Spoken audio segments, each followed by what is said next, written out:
જો મોટા ભાઈ હું તમને સમજાવું. દિવાળીનો વખત છે ને બધા જ વેપારીઓને પૈસાની તંગી હોય. આ મારા મોટા બાપા ને મગફળીની ખેતી કરતા. શું કરતા? મગફળીની ખેતી. મોટા બાપા મરી ગયા.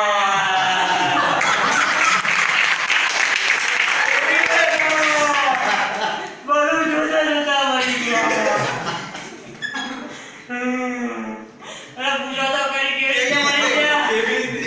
બોલું જતું તું એ જંગલમાં જતા હતા, જોતા જોતા લે ખાડા પડ્યા મરી ગયા. હવે સાહેબ જો આ દિવાળીનો વખત છે ને પછી બધા મહિના પૈસા માંગ માંગ કરે. મારે ભંગી લેવી, મારે ચાંદલો હાર લેવો, કાક રાત કરી નાખે. એટલે જ સાહેબ આ બધા વેપાર અત્યારે રોકડ કરવા નીકળી પડશે ને. એટલે જ સાહેબજી આ દિવાળીનો વખત છે ને માથા ભારે છે. એટલે અત્યારે બધા વેપારી મફળી વેચશે ને ભાવ ગગડ છે. આજે મારે નગર જોઈ લે